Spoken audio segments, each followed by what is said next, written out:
Well, it's a sad day today. The truck lasted 3 days before what he calls it had a catastrophic failure. Um, he's going to take a look at it, and he thinks he knows what happened.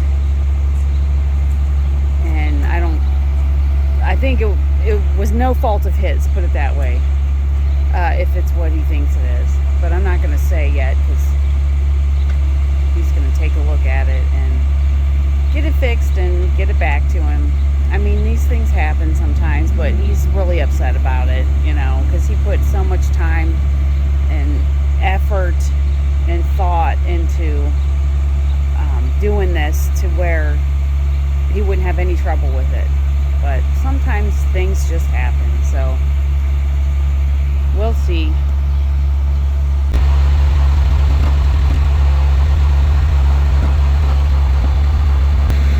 So he said he was driving along. He'd been driving it and it was going fine. And he went down a hill and was starting up another one, and he heard a noise like in the engine, and then it stalled, and he coasted off the side of the road and tried to start it again, and it kept making noise, so he just stopped and got it towed.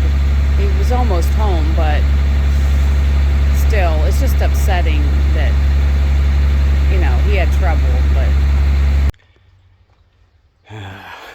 so frustrating. So I feel awful. I gave this truck back to him. It lasted 3 days, and it had a catastrophic failure. The engine failed. He called me all distraught, and man, I just felt horrible.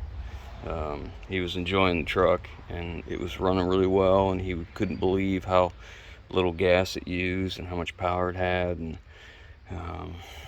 he said he was making any excuse to drive it. And they went to go get some bird seed, and apparently the two 30-pound bags in the back was just more than this poor old engine could take, because it left him sitting alongside the road and it had to be towed, and that's exactly what I was trying to avoid. So yeah, he had it towed home, and he called me and told me what happened, and I was so upset. They're not upset, but it doesn't matter. I mean, I'm upset because this is not what I wanted for them. I was trying to make this as reliable as it could be with, them not having any issues. And well, anyways, I think it's got an internal engine problem. I was driving along smooth as glass, and all at once it just kind of bucked a little bit and kicked, rattled, and shut off, and that was it. So my first concern was something to do with oil pressure, or coolant overheated or ran out of oil or something like that. But when I had Justin do the programming, we programmed it so that if it ran low on oil, it would go into limp mode but would still run, and if it got overheated, same thing. None of those would have made it make a noise and then shut off. That's not what it would have done. So I think I know what's wrong with it, and it's very frustrating because you can just listen to it.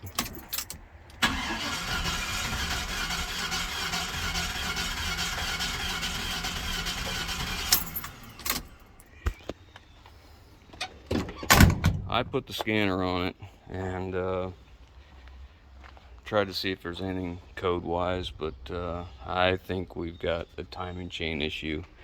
I think it has either jump time or a timing chain has broke, one or the other, which is really upsetting because when I looked at this motor before I bought the truck and took the motor out, I pulled the valve cut. Well, I ran the truck, I put the scanner on it, and after I bought it, I checked compression, I checked leak down, we pulled the valve covers off, we gave it a good looking over, make sure it looked like it was a well cared for motor, and unfortunately, all that didn't matter because, yeah, I think there's a problem with the timing. So, I could probably take this valve cover off this side and see if all the rockers are moving, just to make sure it's not a broken crank or a broken camshaft, because if all the rockers are moving when we crank it, then we know that the crank, at least the front part of the crank, is moving, which would mean the crank has to be good because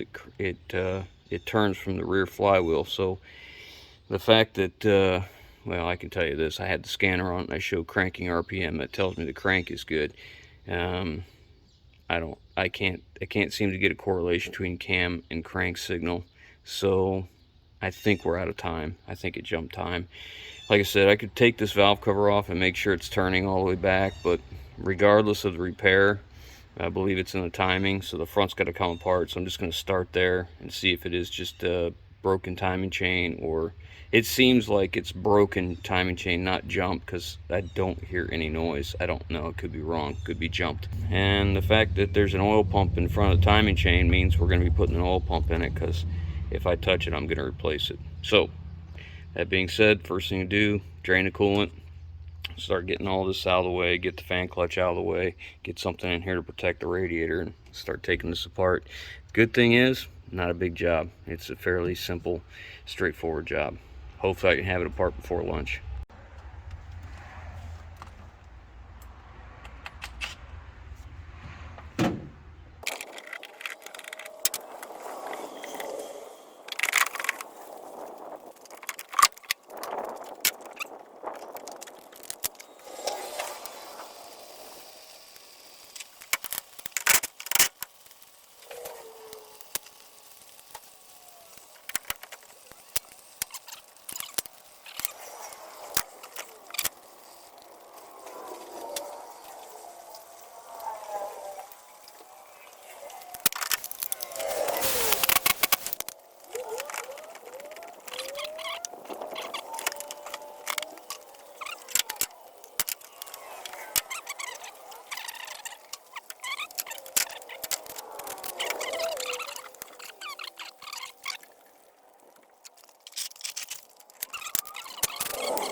Got my cardboard on my radiator now.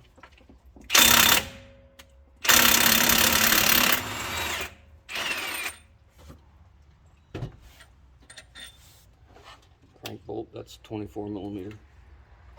So now I have to get a puller on here. Got cardboard over top my radiator so I can protect that. And I've got the center bolt out now, and I got a 3-jaw puller in here, and it grabs on the back of these.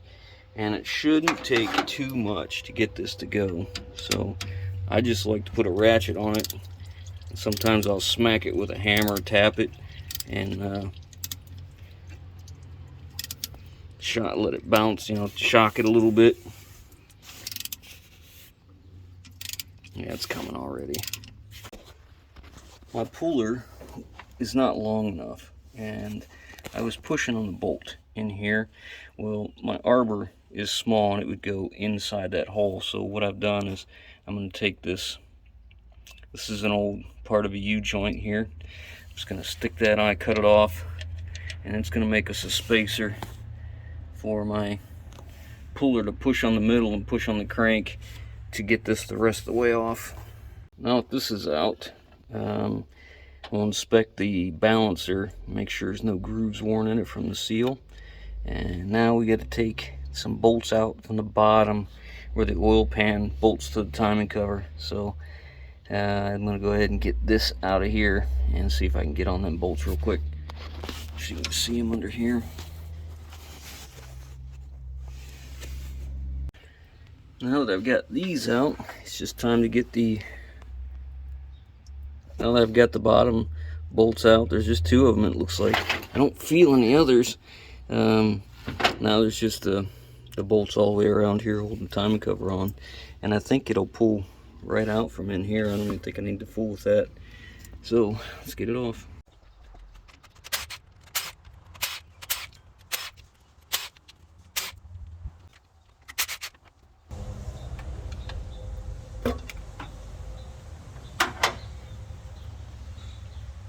Oh, I see it already. You're not going to believe this.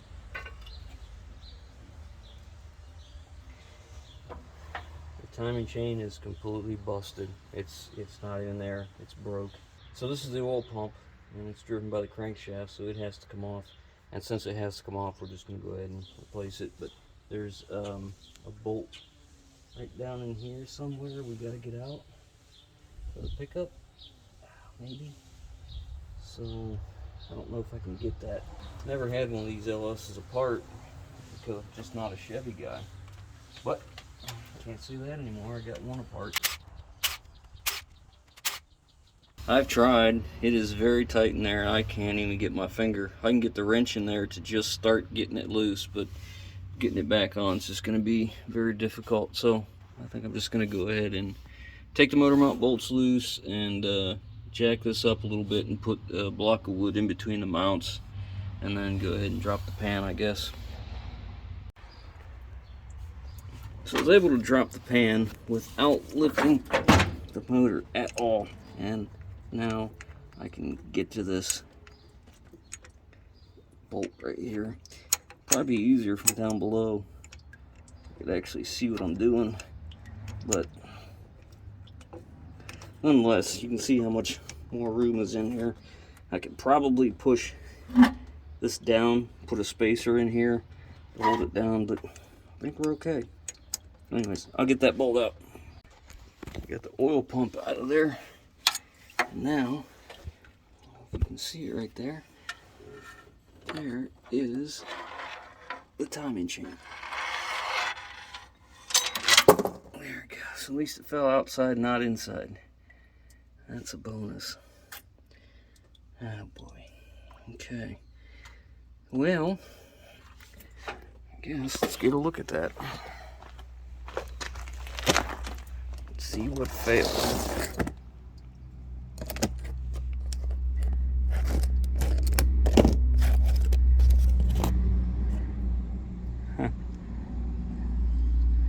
Well, kind of stinks. Well, it's kind of small chain for what I'm used to, I guess, but looks like it just ripped the end loose. Okay, well, now we see the effects. I don't know what the cause is. That's a little unnerving. So it will move, but I'm not happy with the sound that I hear when it does. I heard something.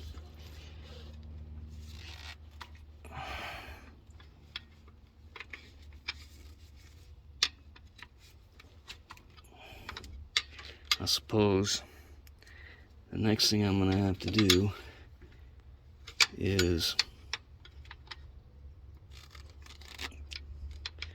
pull the valve covers and look at what's going on there, because I didn't like what I heard.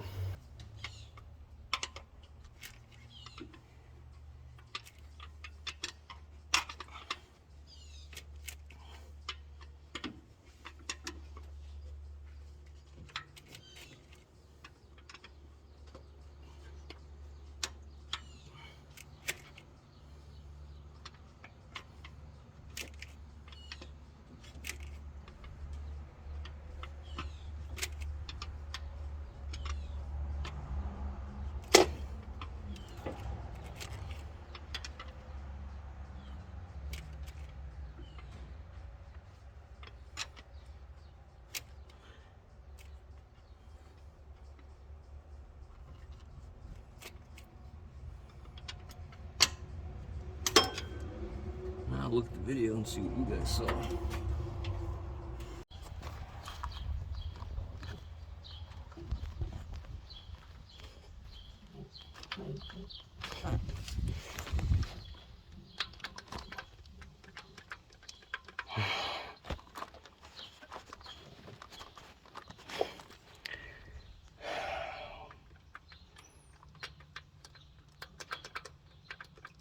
Well, that ain't good.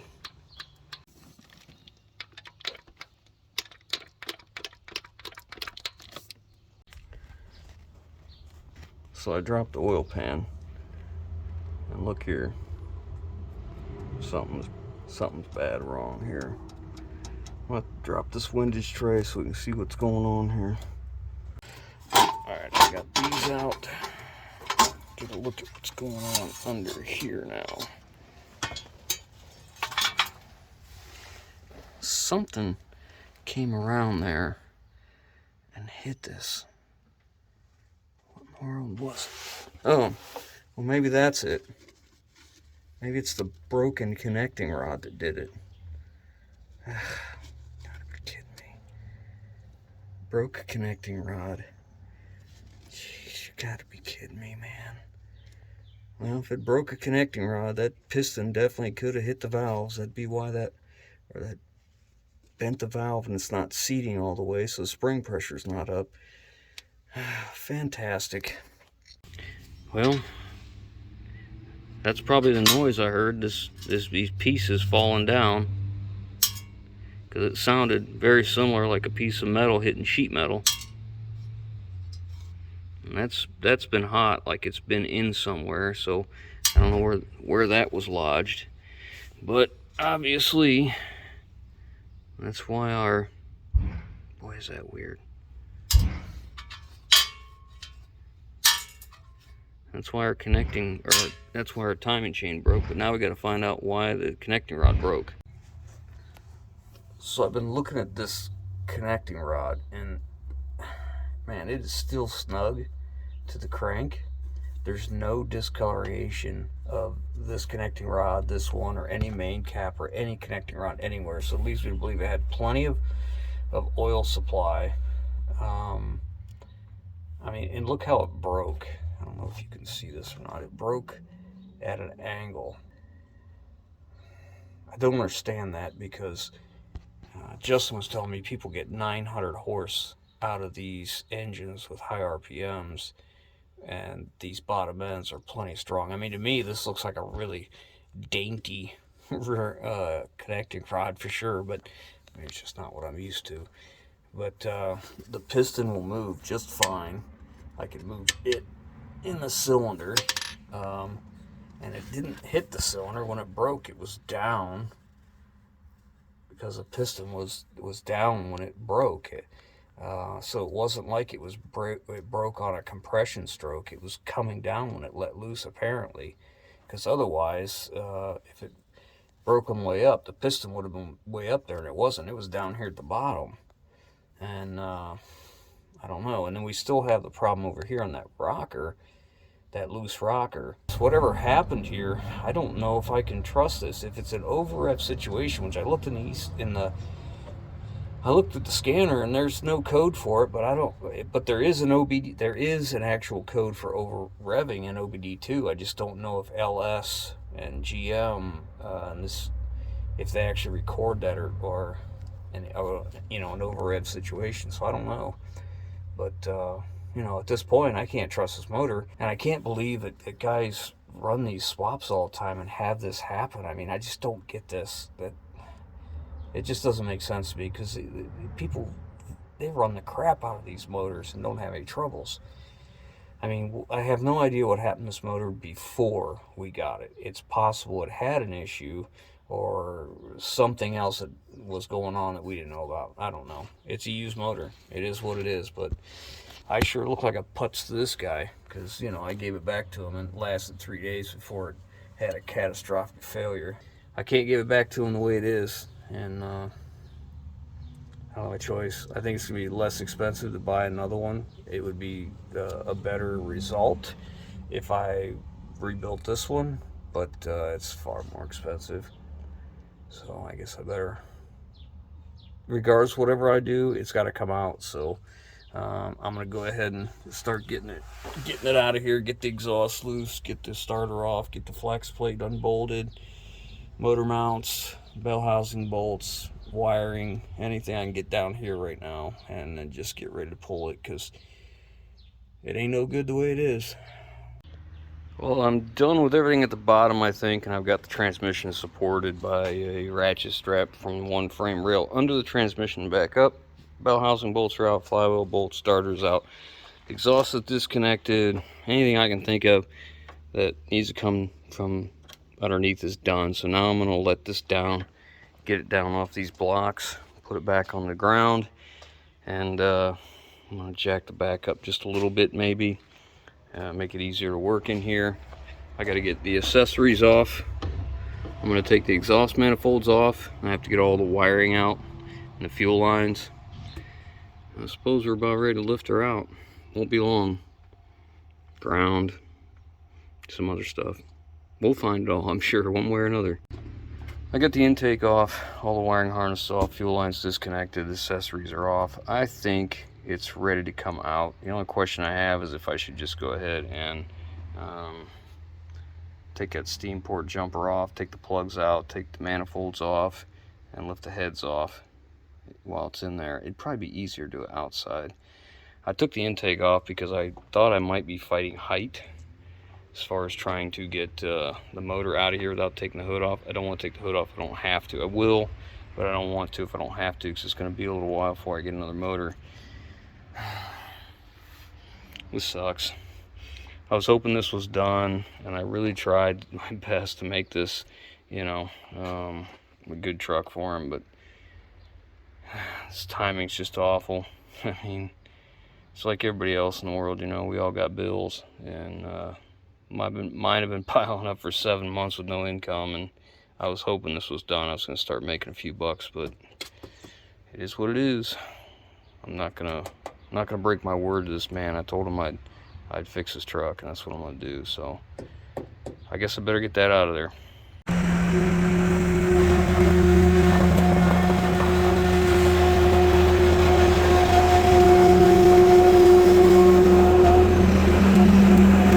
All right, now it's out, so I'm gonna go ahead and get the rocker shafts off. Now it's turning around backwards, so our broken pistons on this side over here. But I'm gonna pull these heads off and see what we got.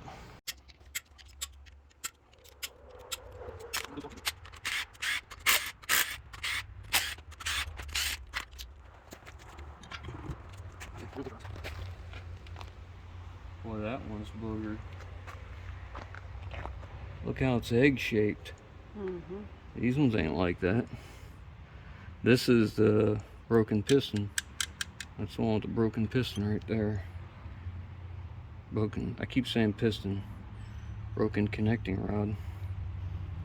And that's the intake, I believe. Yep, this is the exhaust one for that. So it probably smacked the valve.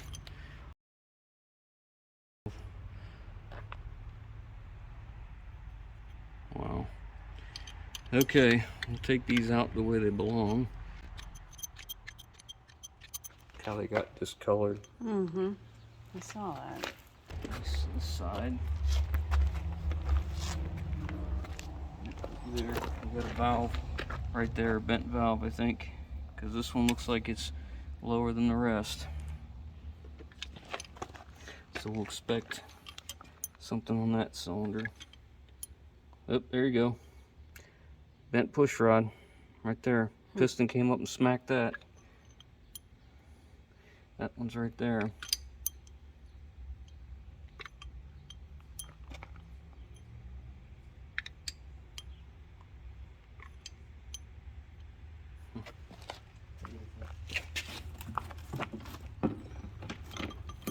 This motor was junk from get-go. Does it need turned? Here. It's slick, too. Yeah, that's what it is. Sure. Get the other side off.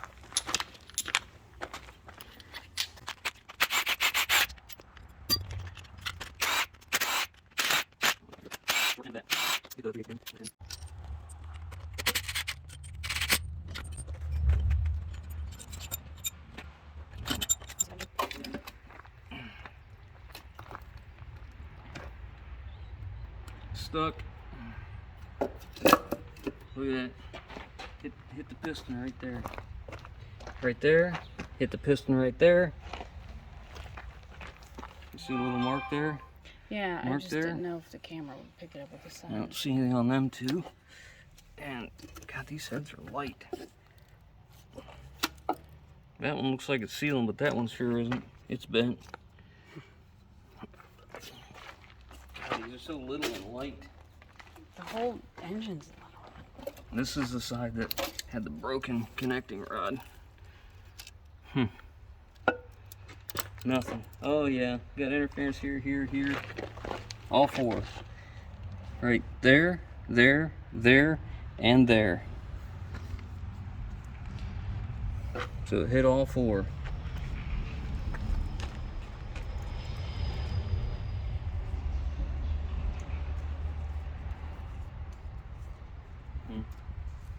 Great. So that explains the one push rod that was slacked. It had a bent push rod, so it made it plenty extra give in there. Well, let's see, this is the one that's got the, yep, that's the broken connecting rod right there. All these ones are still. So I guess where we're at is we need a motor. Isn't that sucky? We needed a motor when we started this project. The whole reason we did LS. It sucks. This is the absolute worst possible time for us financially too. Well, I mean, but we got to get it done and back. Yeah, I promised him I'd fix it, so that's what I'm gonna do. All right, so I have been thinking about this for a little while, and you know, like anytime you have any type of failure, it's always like a Columbo detective series. You got to figure out what's the cause, what's the effect, and which came first, and what happened, and the whole ordeal. And I gotta tell you, in this one, I'm looking at all the options, and I'm not coming up with anything definitive. What we do know is that the every piston in this motor has contacted a valve.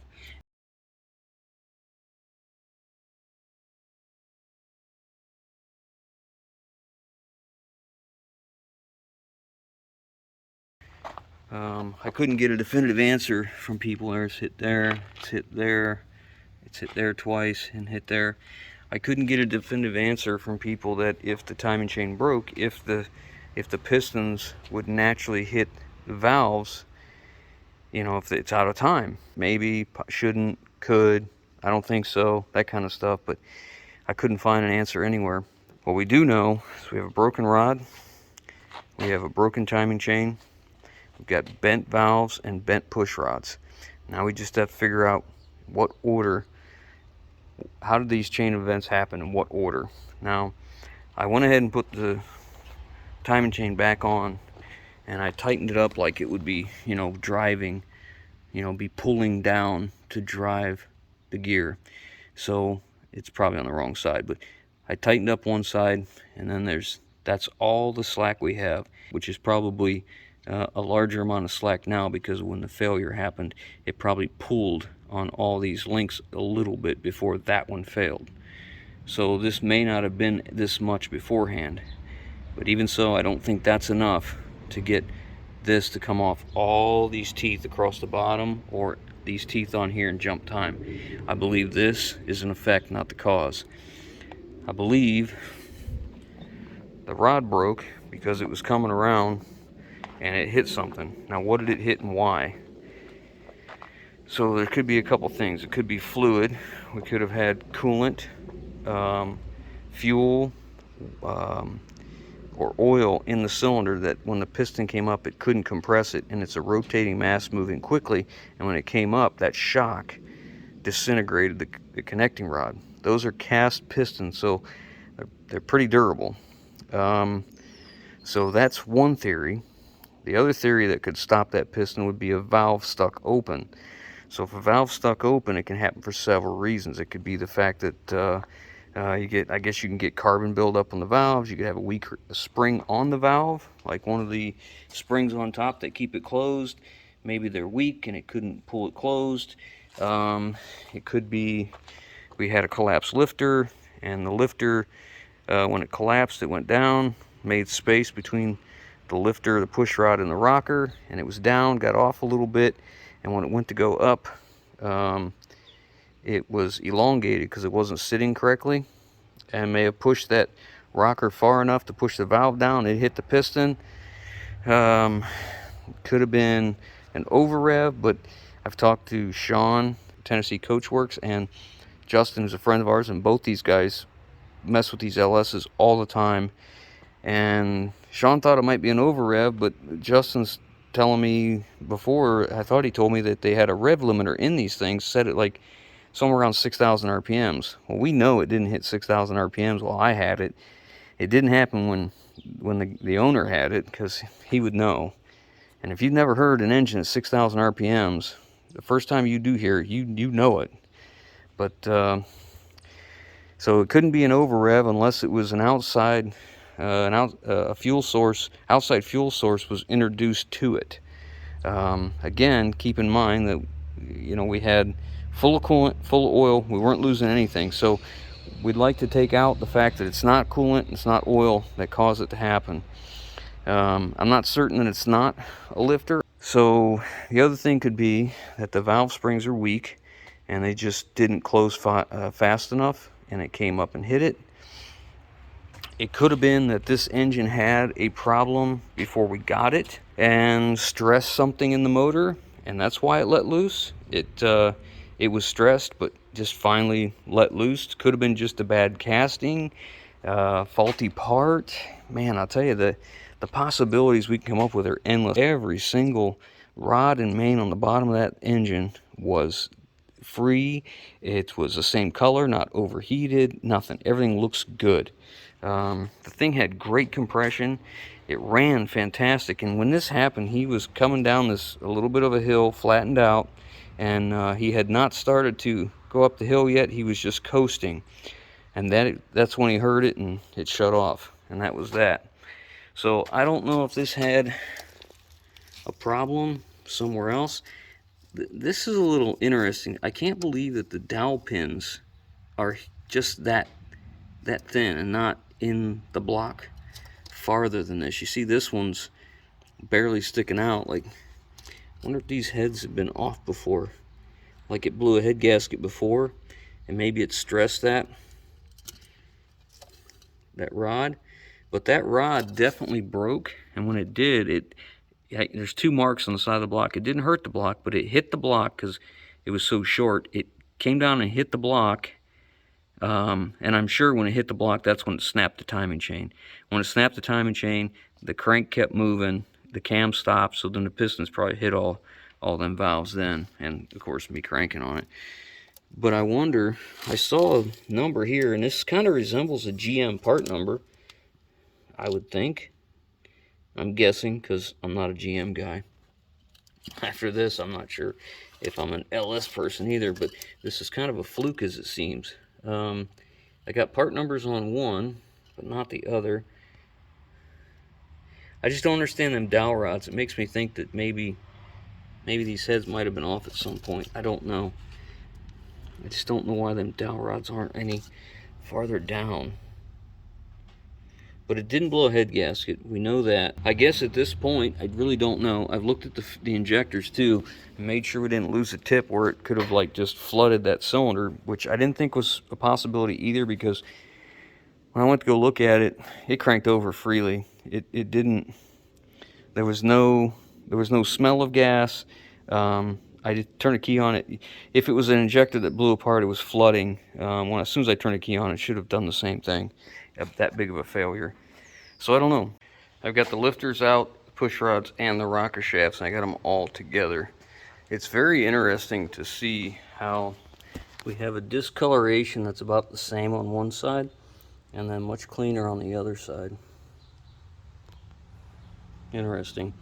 You notice the color change on that side of the rocker shafts as opposed to these, and I noticed that when we pulled the valve covers off this thing originally, and I thought it was kind of odd, but I didn't have an explanation for it.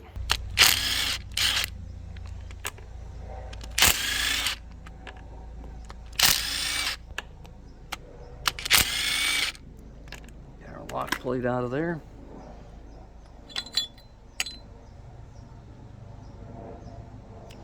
Interesting.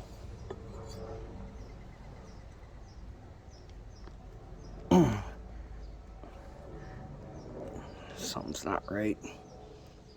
Something is not right. This is why I like to completely disassemble something before I decide what happened. This looks like it's a piece of metal from the rod, probably came up and got lodged in this cam. Damaged that lobe and just the edge of that one right there. And I pulled the cam out. Look at the cam bearings. I believe this motor was not as nice as we'd hoped. Now that I've got sitting up on its end like that, I'm going to go ahead and start pulling the rod caps off and pull off cylinder by cylinder, pull the pistons out so we can get a better look at this. So here's our broken rod. See how it's twisted.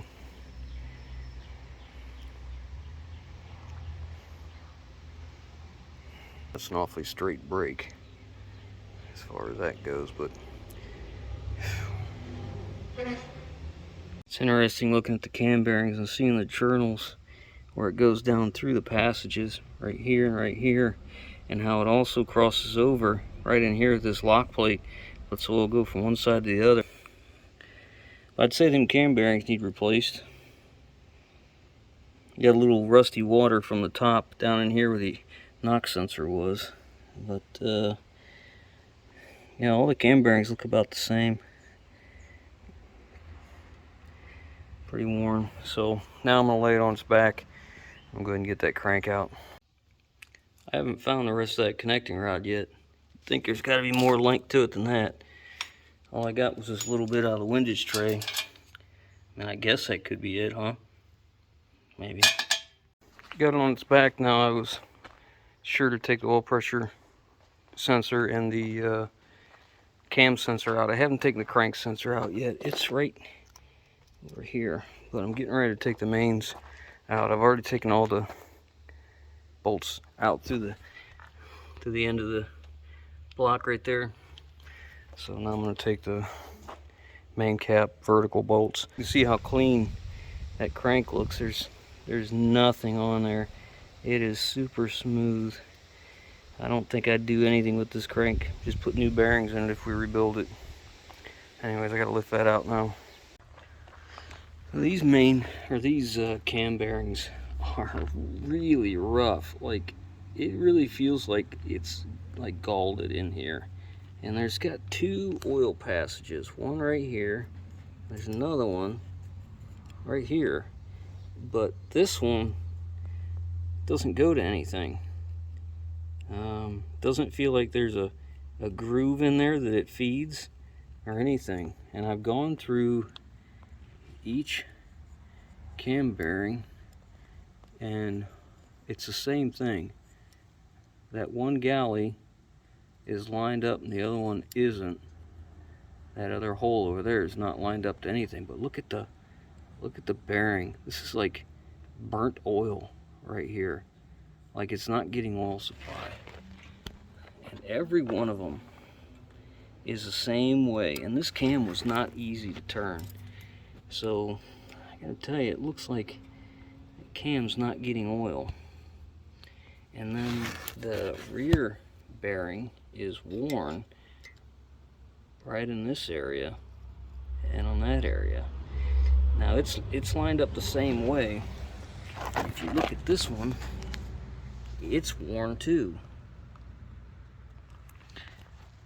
I assume that's lack of oil.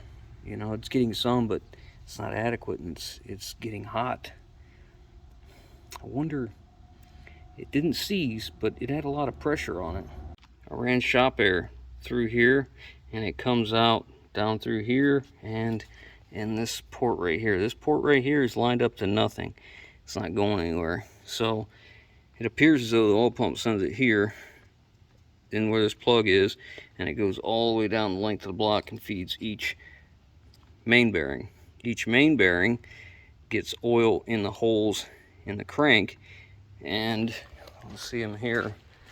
There's holes in the main, so it feeds oil pressure into the crank, which then feeds through the passage to the rods, and each main has one, and it feeds the rods all the way through. So those get oil, and then it also feeds these bearings, and this galley right here feeds all the lifters, and this crossover feeds the lifters on this side. So I don't know, you can see the crossover here, so we have, you know, full oil pressure on both sides. So it comes all the way to the very end and comes over to here, same thing on the front, so you have a full saturation of oil. If the cam's using a lot more oil, or the main bearings, it won't make it as far, and you won't get as much volume. So it's like a garden hose. If you have a garden hose with a bunch of holes all the way down the way, you don't get near as much volume as if you had a hose that was solid all the way through and all the water made it to the end. So it's the same theory. Look at that. I don't know.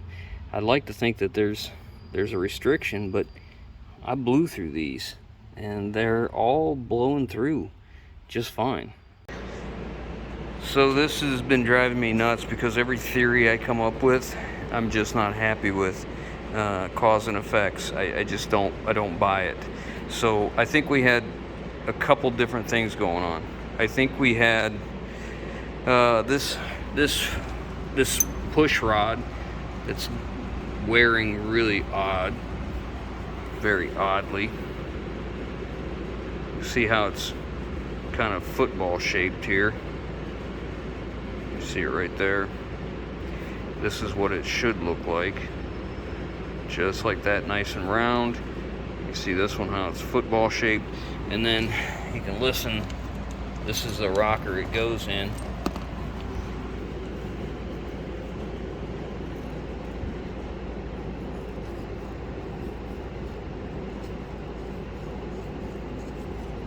Probably hard to hear, but it's very, very coarse, and you can see the premature wear in there and how deep that is in the socket. Alright, so just for comparison, I'm going to show you the one next to it. You can see how it's nice and shiny in there, and you can hear nothing. Nice and smooth.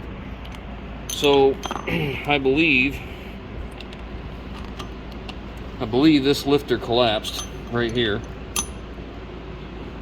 and when it collapsed, it didn't get oil in it, so it didn't get shoved up in the tube to lube this rocker. So I think that was one problem on its own. And I believe the reason that this failed, I believe that this engine has had previous stress on this rod from something else.